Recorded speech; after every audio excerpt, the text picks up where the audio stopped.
Episode की शुरुआत में हम देखते हैं कि ही और शिन छुपकर एक डस्टबिन पर नजर रख रहे थे। शिन बोलती है कि बिन की वाइफ इस टाइम हॉस्पिटल में आती है बिन के लिए वो मेडिसिन लेकर, इससे हमें शायद कुछ पता चल जाए। तभी वहाँ पर बिन की वाइफ आकर गार्बेज फेंक कर जाती है। ही और शिन उसे निकाल कर देखते हैं, जहाँ पर दोनों ही बहुत ज़्यादा खुश हो जाते हैं। जैसे उनके हाथ एकदम से टच होते हैं तो दोनों थोड़े से शाय भी हो जाते हैं। उसमें उन्हें चाइनीज़ मेडिसिन का इंग्रेडिएंट मिल जाता है। ही उसे बोलता है कि मेरा एक फ्रेंड है इस फील्ड में, उसे मैं ही भेजता हूँ ताकि वो हमें बता सके कि किस बीमारी के लिए यूज होता है। दोनों अब कार में होते हैं, जहाँ पर शिन उसे बोलती है कि तुम ये लोशन को बता सकते हो, तुम्हें कंफर्टेबल फील हो रहा हो तो ही उसे बोलता है कि तुम डायरेक्टली रूहो को क्यों नहीं बता देती, कुछ प्रॉब्लम हुई है क्या।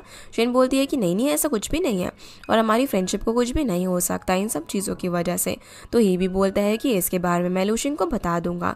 वहीं रूहो और लोशिंग वांग के घर जा रहे होते हैं, जहाँ पर वांग उसे थैंक यू बोलता है उसकी हेल्प करने के लिए। रूहो भी उससे बिन के बारे में पूछती है कि क्या आप उसके बारे में बता सकते हो, और इस काम में हमारी पूरी प्रोडक्शन टीम जुड़ी हुई है। जो सुनकर वांग उसके लिए जो मेडिसिन देता है उसकी लिस्ट उन्हें दे देता है और बताता है कि बिन एक बार उसके पास आया था उसे दिखाने के लिए। मैंने उसका ट्रीटमेंट किया लेकिन उसका फीवर जा ही नहीं रहा था। तब पता चला कि उसे मियोकार्डिटिस है। मुझे सभी ने कहा कि बिन का फायदा उठाया गया है, इसलिए मैं तुम्हें ही नहीं दे रहा था, लेकिन तुम्हें देखकर ऐसा नहीं लगता। जिस सबके लिए वो दोनों उसे थैंक यू बोलकर वहां से चले जाते हैं। और ये हम देखते हैं कि बिन का भाई वांग के घर के बाहर ही सोया हुआ था। ये लोग जब निकल भी जाते हैं तब भी उसे पता ही नहीं चल पाता। रूहो कार में सैड होकर बैठी हुई थी, जहाँ पर लूशिंग उससे पूछता है कि क्या बात है, तो वो वांग और यूजी की स्टोरी की वजह से सैड होती है। उसे बताकर बोलती है कि कितना अच्छा होता अगर हम उसे एक वेडिंग दे पाते। तभी उससे पूछती है कि अगर कभी मुझे डिमेंशिया हो गया तो मुझे क्या याद रहेगा। लूशिंग बोलता है कि अगर मुझे हुआ तो मुझे तुम तो पक्का याद रहोगे और तुम्हें ये याद रहेगा कि मुझसे शादी नहीं करनी है, जिस बात पर दोनों ही हंसने लग जाते हैं। जब ये लोग रिजॉर्ट आते हैं तो वहाँ पर वांग की बातें कर रहे थे। शिन भी वहीं पर होती है। वो उनके आते ही उनसे पूछती है कि तुम्हें विलेज में कुछ पता चला क्या। वो दोनों उसे बताते हैं कि हमें एविडेंस मिल गया है कि बिन को पहले से ही कोई डिजीज थी और सब कुछ ठीक हो जाएगा। शिन कहती है कि मैं भी उससे बात करती हूँ, मैं उनकी लॉयर हूँ तो शायद मेरी बात सुन ले और ये काम हम प्राइवेटली ही कर सकते हैं, जिसके लिए दोनों मान जाते हैं। इधर बिन की वाइफ उसे चाइनीज मेडिसिन दे रही होती है पीने के लिए। तभी वहाँ पर शिन आ जाती है। उसे देखते ही वो उस थर्मस को छुपा लेती है। शिन उसे बोलती है कि छुपाने की जरूरत नहीं, हमें सब कुछ पता चल चुका है कि बिन पहले से ही बीमार था, जो सुनकर दोनों शॉक हो जाते हैं। फिर हम बिन और उसकी वाइफ को घर में देखते हैं, जहाँ पर बिन कुछ देख रहा था। उसकी वाइफ किसी से फोन पर बात कर रही होती है। तभी वहाँ पर ज़ांग और रूहो आती है। बिन उन्हें बैठने के लिए बोलता है, जहाँ दोनों उसकी घर की हालत देखती हैं। और हम देखते हैं कि जो बच्चे विलेज में उन्हें वांग के पास लेकर गए थे वो बिन के ही बच्चे थे। ज़ांग उसे बोलता है कि हमें पता चल चुका है कि तुम्हारी तबीयत खराब काम की वजह से नहीं हुई थी, तो हम तुम्हें कंपनसेशन नहीं दे सकते। तभी बिन की वाइफ आकर उनसे सॉरी बोलती है कि हमें ये नहीं करना चाहिए था, हमें कुछ भी मत दो लेकिन बिन को जेल मत भेजना। रूहो उसे बोलती है कि हम ये नहीं करना चाहते, लेकिन आखिर हुआ क्या वो हमें सब बताओ। तब बिन बताता है कि उसे पता था कि वो बीमार है, लेकिन पूरा घर उस पर ही डिपेंड है, तो वो रेस्ट कैसे कर सकता था, इसलिए उसने मेडिसिन लेते हुए काम किया और ये किसी को भी नहीं बताया। रूहो उसे बोलती है कि ये मुझे समझ में आया, लेकिन तुमने पहले जो हम तुम्हें मेडिकल बिल के पैसे दे रहे थे उसे लेने के लिए हाँ बोलकर अगले दिन मना क्यों किया।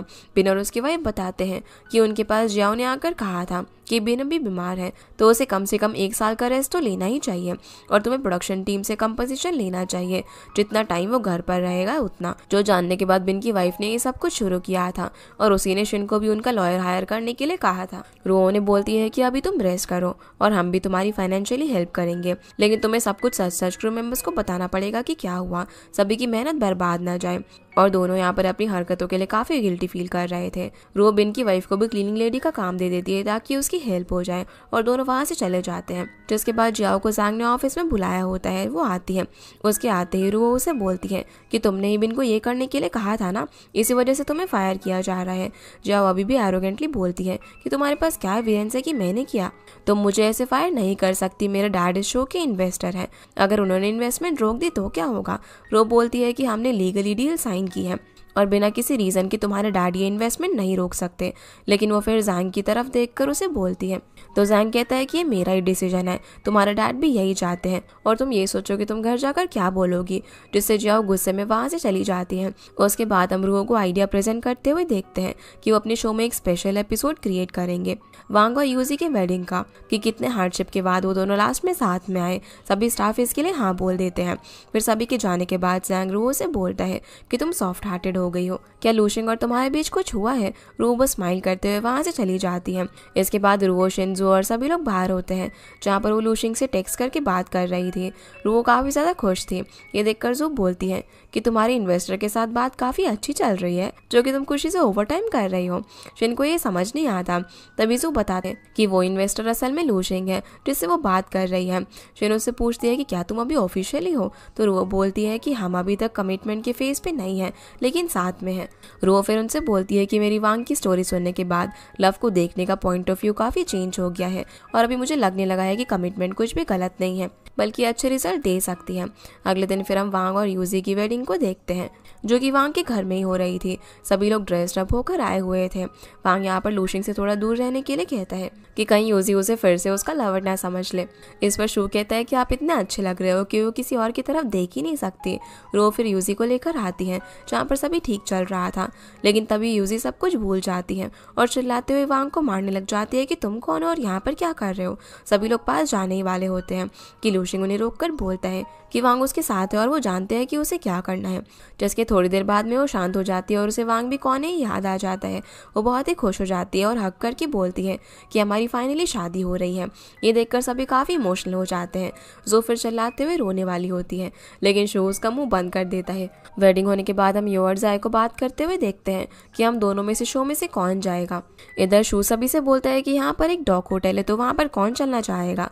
लूशिंग हाँ बोलता है, तो रू भी मान जाती है, लेकिन यो शिंग की तरफ देखकर मना कर देता है कि उसे पसंद नहीं आएगा मेरा आना। जाहे और शिन भी काम की वजह से मना कर देते हैं। आखिर में सिर्फ ये चारों ही वहाँ पर जाते हैं, जहाँ शो उन दोनों को एक ही रूम की की देकर एंजॉय करने के लिए बोलता है। तो लूशिंग पूछता है कि क्या हम एक ही रूम में रह सकते हैं। रो बोलती है कि उन्हें ऑलरेडी सब कुछ पता है। लूशिंग पूछती है कि क्या हमारी रिलेशनशिप ऑफिशियल है। रो बोलती है कि ट्रायल है अभी, जिस पर लूशिंग स्माइल करते हुए यस बोलता है। इधर जू जैसे ही बेड पर लेटती है सोने के लिए, तभी शो से बोलता है कि वांग और उसकी स्टोरी सुनकर मुझे भी सैक्रिफाइस करना चाहिए, समझ में आ गया है, और उसका गेम डिलीट करके बोलता है कि अब से जो तुम कहोगी ना वही होगा। जू को नींद आ रही थी, इसलिए वो ओके बोलकर सोने वाली होती है, लेकिन वो उसे सोने नहीं देता और कल की सारी प्लानिंग करने के लिए बोलता है कि मुझे बताओ कि हमें कल क्या करना चाहिए, क्या खाना चाहिए, जिससे वो फ्रस्ट्रेट होकर उसे बताती है और उसके आगे ये क्वेश्चन भी प्रिडिक्ट करके उसे आंसर दे देती है, जो सुनकर शू तो आराम से सो जाता है, लेकिन फिर जू को नींद नहीं आती और वो गुस्सा हो जाती है। अगले सीन में हम शिन को उसकी बॉस को अपने पहले केस की रिपोर्ट देते हुए देखते हैं, जहाँ पर उसकी बॉस उससे बोलती है कि हमें ज़्यादा ट्राई करना चाहिए कि केस कोर्ट में जाए। तुम्हारा ये पहला ही केस था जो कि प्राइवेटली हैंडल किया गया, ये अच्छा इंप्रेशन नहीं देगा, लेकिन तुमने अच्छा किया कि सच के बारे में जानकर उसे सपोर्ट किया। इससे शिन खुश होती है कि उसकी बॉस उसे कॉम्प्लीमेंट कर रही है। शिन अब बाहर आने के बाद ही को टेक्स्ट करती है कि क्या वो आज फ्री है। वो मना करता है, तो अपनी बिल्डिंग से बाहर आकर उसे टेक्स्ट करके पूछती है कि वो कब फ्री होगा, लेकिन तभी ही और जाय को कहीं पर साथ में जाते हुए देखती है, जिसे शॉक हो जाती है। अब शिन जैसे ही रिजॉर्ट में आती है तो उसके रूम के बाहर ही खड़ा हुआ था और उसे सॉरी बोलता है कि मैंने तुम्हारे मैसेज का रिप्लाई लेट दिया। फिर वो उसके हाथ में कप नूडल्स देखकर बोलता है कि इसे मत खाओ, मैं नूडल्स बनाने वाला हूँ। तो वो साथ में खाते हैं, लेकिन शिन मना करके अपने रूम में चली जाती है। हम शिन को आज जो कुछ भी हुआ जू और रुओ को बताते हुए देखते हैं। जू तो यहाँ पर बहुत ज़्यादा गुस्सा होती है कि वो भला ऐसे कैसे कर सकता है, हमें कुछ और दिखाता है और करता कुछ और है, ये ना टू फेस्ड मैन है। अभी जाकर उससे पूछती हूँ कि उसने तुम्हारे साथ ऐसा क्यों किया। रुओ उसे रोककर बोलती है कि अगर ये सिर्फ एक मिसअंडरस्टैंडिंग हुई होगी तो क्या करोगी, इससे ही और शिन का रिलेशनशिप भी खराब हो जाएगा। शिन भी इस पर हाँ बोलती है, तो जू बोलती है कि हम नहीं तो शू और लूशिंग को भेज सकते हैं ना, दोनों इसके लिए मान जाते हैं। अगले दिन अब जब ही जॉगिंग कर रहा था तभी शू और लूशिंग दोनों आकर उसके साथ जॉग करते हुए पूछते हैं कि हमें बात करनी चाहिए हमारी फ्रेंडशिप के बॉन्ड इंक्रीज करने के लिए। दोनों उससे पूछते हैं कि कल तुम क्या कर रहे थे, तो ये बोलता है कि तुम्हें क्या करना है। वो बोलता है कि तुम जाय के साथ में थे ना। इस पर वो शौक होकर पूछता है कि तुम्हें कैसे पता। दोनों उससे पूछते हैं कि तुम लोगों ने क्या किया और कहाँ पर गए थे, लेकिन ही बोलता है कि ये मैं बिल्कुल नहीं बता सकता और वहाँ से चला जाता है। शिन और रुओ अब जू के कैफे में होते हैं, जहाँ पर जू एक ड्रिंक बनाते हुए शिन से बोलती है कि ही और जाय के बीच में पक्का कुछ चल रहा है। तभी वो कुछ बताने के लिए तैयार नहीं है, लेकिन शिन यहाँ पर ही को सपोर्ट करने की कोशिश करती है। रो भी यहाँ पर ही को डिफेंड करते हुए बोलती है कि वो ना शिन को पसंद करता है, साफ दिखाई देता है। लेकिन जोन दोनों से पूछती है कि फिर वो जायक के साथ क्या कर रहा था और बता क्यों नहीं रहा है। वो शिन को एक ड्रिंक देती है जो कि कलरलेस होती है लेकिन काफी स्ट्रांग थी। शिन उसकी एक सिप लेते ही खांसने लग जाती है। जू बोलती है कि ये ड्रिंक की तरह है जो कि हार्मलेस दिखती है लेकिन बहुत ही ज्यादा डेंजरस है। देखो ये तुम्हारा टेस्ट नहीं है, तो मैंने कोई और ड्रिंक पीनी चाहिए। लास्ट में शिन उसे बोलती है कि ये मेरी प्रॉब्लम है, तो मैं खुद ही इसे हैंडल करूंगी। हम थोड़ी देर बाद शिन को अकेले बैठे हुए देखते हैं जहाँ पर जाई भी आती है। शिन ने उसे मिलने के लिए वहां पर बुलाया था। जाया उसे बोलती है कि मैं किसी केस की वजह से बिजी हो गई थी तो लेट हो गई। फिर हम यहाँ से शो का सीन देखते हैं जिसमें चैलेंजर को चांस देते हैं कि वो गेस्ट में से किसी को चूज कर सकते हैं और अगर गेस्ट ने भी उन्हें चूज किया तो उनका एक पेयर शो से बाहर चला जाएगा। यू को अब सबसे पहले चूज करने के लिए कहा जाता है जहाँ वो शिनजू और रो तीनों को प्रेस करता है लेकिन किसी को भी चूज नहीं करता और खुद ही विड्रॉ कर लेता है कि यहाँ पर किसी को भी न्यू पेयरिंग की जरूरत नहीं है। अब जैसे ही जाए की चांस आती है तो बोलती है कि मैं यू की तरह नहीं हूँ, अगर छोटी सी भी होप रहेगी तो उसे छोड़ूंगी नहीं, और वो यहाँ पर ही को चूज करती है। जो गुस्सा होकर कहती है कि देखो इनके बीच में सच में कुछ चल रहा है। तभी शिन कल की बात याद करती है कि जब उसने जाय से पूछा था कि वो और ही क्या कर रहे थे, तो जाय उसे बताती है कि हम लोग बस साथ में डिनर और वॉक के लिए गए थे, जो कि नॉर्मल रूटीन है, हम 10 साल से ऐसे ही मिलते हैं। शिन ये सुनकर शॉक हो जाती है कि वो एक दूसरे से इतने टाइम से कांटेक्ट में है। सीन अब प्रेजेंट में आता है जहाँ पर ही कुछ बोले उससे पहले ही शिन खड़ी होकर बोलती है कि मैं क्विट करती हूँ। ये उसे बोलता है कि ऐसा मत करो, क्या बात हुई है, पर वो भागकर वहां से नीचे चली जाती है। ये भी उसके पीछे जाकर उसे रोककर बोलता है कि मुझे तुम्हारे साथ ही प्रोग्राम करना है, लेकिन वो उसकी बात नहीं सुनती और उसे बोलती है कि मैंने तुम दोनों को साथ में देख लिया था और कल मुझे जाय ने भी बता दिया कि तुम 10 साल से एक दूसरे के कांटेक्ट में हो। तुम्हारा इतनी ज़्यादा केयर करने की वजह से मैंने सोच लिया था कि तुम भी मुझे पसंद करते हो, लेकिन कोई बात नहीं, अभी मैं तुम दोनों के बीच में नहीं आऊंगी। ये बोलकर वहाँ से चली जाती है। रो वहाँ पर सभी से बोलती है कि जिसने भी अनऑफिशियल वीडियो बनाया है उसे अभी डिलीट करो, शो को इफेक्ट करेगा। और ये इधर अकेला बीच पर होता है। वहाँ पर जाया आकर उसे बात करती है। ये उसे बोलता है कि तुम ये क्यों कर रही हो, तुम्हें पता है ना कि मैं तुम्हारे साथ तुम्हारे ट्रीटमेंट के लिए था, तुमने ये बात शिन को क्यों बोली। तो जाय बोलती है कि शिन ने ये बात मुझसे पूछी तो मैं क्या बोलती, उसे सच तो नहीं बता सकती थी ना, याद है तुमने ऐसे ही बीच पर मुझे बचाया था। जाय फिर अपने हाई स्कूल का टाइम याद करती है। वो अपने घर में पियानो बजा रही थी। उसकी मॉम आती है जहाँ वो अच्छे मूड में नहीं होती है। जाय उनसे बोलती है कि मैं अपने क्लासेस के लिए जाती हूँ। तभी उसकी मॉम उसे रोककर उस पर चिल्लाती है कि क्या तुम्हें अपनी गलती नहीं बतानी, ये बोलकर उसे मारती है। जाय सॉरी बोलती है कि मैंने बहुत ही प्रैक्टिस की, लेकिन टीचर ने पियानो परफॉर्मेंस के लिए रुओ को चूज किया। उसके बाद वो उसके मार्क्स के लिए उसके ऊपर चिल्लाती है कि रुओ की 1 रैंक आई है, पहले तुम 2nd प्लेस पर आती थी लेकिन अब 3rd पर आ गई हो, और आखिर तुम करना क्या चाहती हो। ये बोलकर उसे बहुत ज्यादा मारती है और बोलती है कि तुम्हें पता नहीं है क्या, तुम्हारे डैड हमें क्यों वापस नहीं चाहते। सायब रोते हुए बोलती है कि उन्हें बेटा चाहिए था और मैं लड़की हूँ। तो उसकी मम्मी इस पर भी उस पर चिल्लाती है कि तुम्हारी वजह से ही मैं उन्हें बेटा नहीं दे पाई और तुम्हें अकेला खुद पाल रही हूँ, तुम तभी भी कुछ अच्छे से नहीं कर सकती हो। ही वहाँ से जा रहा था जो कि ये सब कुछ विंडो से देख लेता है, जहाँ पर साय रोते हुए बोलती है कि अगर ये सब मेरे हाथ में होता तो मैं भी कभी इस वर्ल्ड में नहीं आती। मैं बचपन से ही सोच रही थी कि अगर मैं ज्यादा मेहनत करूंगी तो आप मुझे प्रेज और प्यार करोगी, लेकिन ऐसा कभी भी नहीं हो सकता। जो सुनकर उसकी मॉम उस पर चिल्लाकर कहती है कि चली जाओ यहाँ से कहीं और कभी भी वापस मत आना। साया भाग कर वहाँ से जाती है। ही भी उसके पीछे जाता है जहाँ जाय पानी में कूदकर सुसाइड करना चाहती थी, लेकिन वो उसे रोक लेता है। जायब बोलती है कि मैंने सपने में भी तुम्हें हराने के बारे में नहीं सोचा था और तुम्हें मेरे रियल लाइफ के बारे में भी पता चल गया कि मेरी लाइफ कितनी डार्क है। ये बोलता है कि मैं ये बात किसी को नहीं बताऊंगा, चिंता मत करो। अगले सीन में हमें 2015 का सीन दिखाया जाता है जहाँ पर ये एक कैफे में था। जया उसके पास आती है जो कि कुछ अच्छी हालत में नहीं लग रही होती। ये उससे पूछता है कि क्या हुआ है, तो जया बताती है कि मुझे पास टाइम की नाइटमेयर्स आ रहे हैं। ये उसके हाथ पर स्क्रैचेस देखकर पूछता है कि ये किसने किया, तो वो टीयर गया इसके साथ बोलती है कि ये मैंने ही खुद को किया है, मुझे कुछ भी समझ नहीं आ रहा कि मैं क्या कर रही हूँ, लेकिन ये सब करने से मुझे रिलीफ मिल रहा है। ये अब उसे डॉक्टर के पास जाने के लिए कहता है, लेकिन वो उसे रिक्वेस्ट करती है कि वो उसके साथ चले, मैं अकेली नहीं जा पाऊंगी। ही पहले मना करता है लेकिन उसकी ऐसी हालत देखकर मान जाता है। सीन अब प्रेजेंट में आता है जहाँ ही उसे बोलता है कि तुम इस शो में क्यों आई थी, तो जाई बोलती है कि मैं इसमें सिर्फ तुम्हारी वजह से आई हूँ, तुम मेरे सबसे डार्क टाइम में मेरे साथ थे और तुमने मेरी इतनी हेल्प की, तो तुम्हें भी मान लेना चाहिए कि तुम मुझे पसंद करते हो। ये बोलता है कि मैं किसी और को पसंद करता हूँ और तुम्हारे लिए मेरे अंदर कोई भी फीलिंग नहीं है। ये बोलकर वहाँ से चला जाता है। वही रो ऑप्शन के पास जाती है उससे बात करने के लिए, लेकिन वो बोलती है कि उसे अकेला रहना है। उसके बाद रो लूशिंग के पास जाती है जहाँ दोनों रेस्टोरेंट में होते हैं। लूशिंग भी यहाँ पर अच्छी हालत में नहीं लग रहा होता। रो बोलती है कि मैं शिन के पास गई थी सोचा था कि हम साथ में डिनर करेंगे, लेकिन वो अकेले रहना चाहती है और फिर उससे पूछती है कि तुम्हें क्या हुआ है। इस पर वो बताता है कि हमारे यहाँ किसी की फ्यूनरल सेरेमनी होने वाली है। रू पूछती है कि किसकी। इस पर लूशिंग बताता है कि तुम्हारे डैड की, उनको कैंसर था और ऑपरेशन में कुछ कॉम्प्लिकेशंस की वजह से ये हुआ। जो सुनकर वो शॉक और सैड हो जाती है, उसकी आंखों में आंसू आ जाते हैं। उससे बोलती है कि मैं थक गई और मुझे घर जाना है। इसके बाद हमें 2015 का सीन दिखाया जाता है, जहाँ पर वो अपने हॉस्टल रूम में आती है। उसे एक पार्सल आया हुआ था। वो देखती है कि उसे उसके डैड ने भेजा है, जिसमें एक वेडिंग कार्ड और वेडिंग इन्विटेशन होता है। उसके डैड ने लिखा होता है कि तुम मेरी प्यारी बेटी हो, अभी मैं शादी कर रहा हूँ और मैं चाहता हूँ कि तुम मुझे माफ करके इस शादी में आ जाओ। तभी लूशिंग का वीडियो कॉल आता है। वो इन्विटेशन देखकर उसे पूछता है तो वो बोलती है कि मुझे किसी ने भेजा है, लेकिन मैं नहीं जाना चाहती। लूशिंग उसे जाने के लिए बोलता है कि हमारी वेडिंग के लिए तुम्हें एक्सपीरियंस होगा। रो कुछ भी नहीं बोलती और कॉल कट करते इन्विटेशन डस्टबिन में फेंक देती है। सीन अब प्रेजेंट में आता है, जहाँ पर रो और लूशिंग घर आते हैं। लूशिंग ने कुछ इंग्रेडिएंट्स ऑर्डर किए होते हैं जो आए थे। रो से अंदर जाती है। वो बोलता है कि मैं तुम्हारे लिए कुछ खाने के लिए बनाता हूँ, तुम्हें अच्छा भी फील होगा। वो बनाने के लिए जाता है, पर रो सैड होकर बैठी होती है और अपने डैड से उससे अभी तक जो भी टेक्स्ट आए थे, जिसको उन्होंने ना ही पढ़ा था और ना ही रिप्लाई दिया था, उन्हें पढ़ रही थी। उसकी आंखों में आंसू आ जाते हैं। उसके बाद उसे एक बॉक्स मिलता है, जिसमें जब वो छोटी सी थी उस टाइम की उसकी पेंटिंग होती है। लूशिंग यहाँ पर खाना बना रहा होता है, तभी रो उसके पास जाकर उसे हक कर लेती है। वो भी उसे संभालता है और उसने उसके लिए जो बनाया था वो उसे खाती है। लूशिंग फिर उस पेंटिंग को देखकर बोलता है कि ये तुम ही हो ना, तुम्हें किसने दिया था ये। इस पर वो उसे बताती है कि मेरे डैड ने पेंटिंग मेरे लगेज में डाल दी थी जब मैं तुम्हारे घर में रहने के लिए आई थी। लूशिंग उस पेंटिंग के नीचे एक ब्लैक सा दाग देखकर उससे पूछता है कि ये क्या है।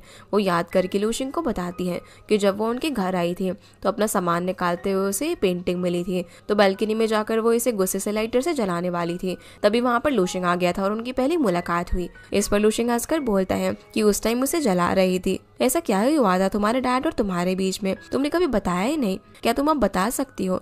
रू अब याद करके बोलती है कि जब मैं छोटी थी सब कुछ अच्छा था और जब वो ड्राइंग करती थी तो उसके डैड उसे काफी प्रेज करते थे। उसके डैड एक अच्छे पेंटर और मॉम एक अच्छी पियानिस्ट थी, लेकिन मैरिज के बाद उन्होंने कभी पियानो को हाथ भी नहीं लगाया। हमारी फैमिली खुश थी, मुझे लगा था कि सब कुछ ऐसा ही चलेगा। लेकिन एक दिन वो स्कूल से आने के बाद अपने पेरेंट्स को फाइट करते हुए देखती है। उसकी मॉम बोल रही होती है कि मैंने कितना कुछ सैक्रिफाइस किया है, तुम पूरे दिन अपनी दुनिया में मत रहा करो, फैमिली को तुम्हारी जरूरत है। रूहो को सिर्फ मैं अकेले ही संभाल रही हूँ। लेकिन जैसे ही रूहो को देखते हैं तो शांत हो जाते हैं और उसे उसके रूम में भेज देते हैं। उसके बाद हम रूहो की मॉम का फ्यूनरल का सीन देखते हैं। उस टाइम वो बहुत ही ज्यादा सैड थी, लेकिन वो टाइम मेरे डैड के लिए रिलीफ का टाइम था। उस टाइम वो रोने की बजाय किसी और औरत के साथ थे। तब से मैंने सोच लिया था कि मैं उनके साथ नहीं रह सकती, इसीलिए मैं तुम्हारे घर आ गई। जिस टाइम मैं कॉलेज में थी और मैंने पार्ट टाइम जॉब की थी एक CVS में, तब मेरे डैड मुझसे मिलने के लिए आए थे, जो कि मुझे सॉरी बोल रहे थे कि सब कुछ भूल जाओ, तुम मुझे माफ कर दो, तुम ही मेरी इकलौती बेटी हो और ये रियलिटी है। उस टाइम को गुजरे हुए कितना टाइम हो गया है, मुझे भी हक है कि मैं अपनी लाइफ अच्छे से जी सकूं। रोहन से चिल्लाकर बोलती है कि मैं चाहती हूँ कि आप बस मेरी लाइफ से डिसअपेयर हो जाओ। जो सब कुछ याद करके वो बोलती है कि वो पक्का मुझे हेट करते होंगे, इसलिए अपने लास्ट टाइम में भी कॉल करके उन्होंने मुझे नहीं बताया कि वो कितने बीमार थे, मैं उनसे लास्ट टाइम मिल सकूं।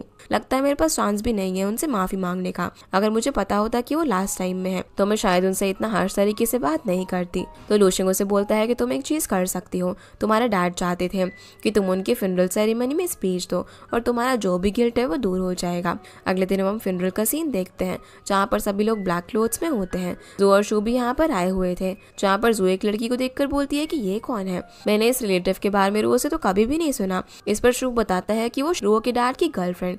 ये सुनकर वो शौक होकर बोलती है कि वो हम लोगों की एज की है। अभी मुझे समझ में आया कि रूहो अपने डैड से बात क्यों नहीं करती थी।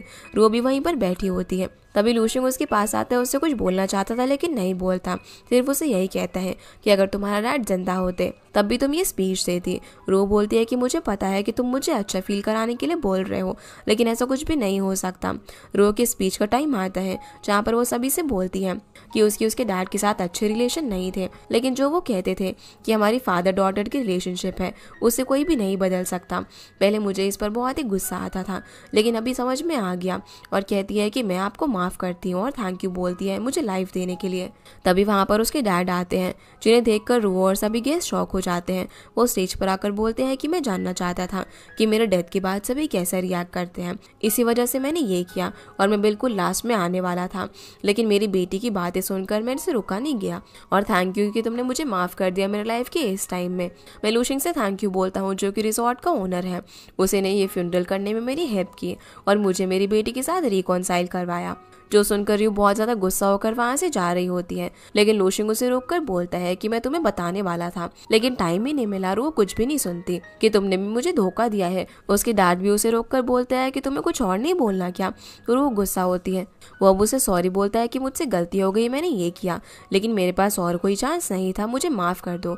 तभी वहाँ पर एक लेडी आती है जो शेंग से बोलती है कि मैं तुम्हारी वाइफ हूँ तो तुम्हारे फ्यूनरल में कैसे नहीं आती। तभी पीछे से उसकी गर्लफ्रेंड आकर बोलती है कि इससे दूर रहो, तुम लोगों के बीच में कुछ भी नहीं है। उसकी वाइफ बोलती है कि तुमने कहा था ना कि तुम ट्रीटमेंट के लिए जा रहे हो, लेकिन ये नई लवर लेकर आ गए। उसकी एज तो देखो, और ये दोनों फाइट करने लग जाते हैं। सभी उन्हें रोकते हैं। रो ये सब देखकर सैड होकर जा रही होती है, लेकिन इनकी फाइट में कोई एक पर्सन माइक फेंकता है जो कि रो के सर में लगता है और वो फेंट हो जाती है। अगले सीन में अब रू हॉस्पिटल में उठती है। लूशिंग भी वहीं पर होता है, जहाँ रो उससे पूछती है कि मैं यहाँ पर कैसे आई, तो बताता है कि गलती से फाइट में माइक तुम्हारे ऊपर आकर लग गया था। रो से बोलती है कि तुम्हें मेरे डैड के बारे में कब पता चला। इस पर वो बताता है कि आज सुबह जब मैं सब कुछ सेटअप देख रहा था कि ठीक से हुआ कि नहीं, तभी मैं तुम्हारे डैड और उनकी गर्लफ्रेंड से मिला। मैंने उन्हें मना किया था कि मैं तुमसे झूठ नहीं बोल सकता, लेकिन उन्होंने कहा कि उनकी तबीयत खराब रहती है और मैं कितनी बार रू से मिल पाऊंगा ये मैं नहीं जानता, इसीलिए प्लीज तुम मेरी मदद कर दो। रू से बोलती है कि तुमने मेरे डैड के साथ मिलकर मुझे धोखा दिया। तो लूशिंग उससे सॉरी बोलता है कि कल तुमने मुझसे बात की कि तुम्हें गिल्टी हो रहा है अपने डैड के लिए, तो मुझे लगा कि अच्छा रहेगा, तुम भी अपने डैड के साथ रिकॉन्साइल हो जाओगी, सब कुछ ठीक हो जाएगा। और भला इसमें गलती क्या था। रू बोलती है कि तुम्हें कैसे सोच सकते हो, तुमने खुद डिसाइड कर लिया कि मुझे क्या करना चाहिए और क्या ठीक रहेगा, मुझसे पूछा क्यों नहीं, और ऐसे कुछ भी ठीक नहीं हो सकता। लूशिंग बोलता है कि तुम्हारे डैड और मॉम की रिलेशनशिप अच्छी नहीं थी, इसका मतलब ये नहीं है कि वो तुम्हारे डैड नहीं रहेंगे। रो से बोलती है कि मेरी मॉम की किसी डिजीज़ की वजह से डेथ नहीं हुई थी, उनका मर्डर हुआ था, मेरे डैड ने मेरी मॉम को मारा था। लूशिंग ये सुनकर शॉक हो जाता है और इसी के साथ हमारा ये एपिसोड यहीं पर ख़त्म हो जाता है। तो गाइस ये थी आज की वीडियो एंड आई होप आप लोग को ये वीडियो पसंद आई होगी, तो इस वीडियो को लाइक कर चैनल को सब्सक्राइब जरूर कीजिएगा। आपसे फिर मिलते हैं इस ड्रामा के अगले एपिसोड में, तब तक के लिए गुड बाय।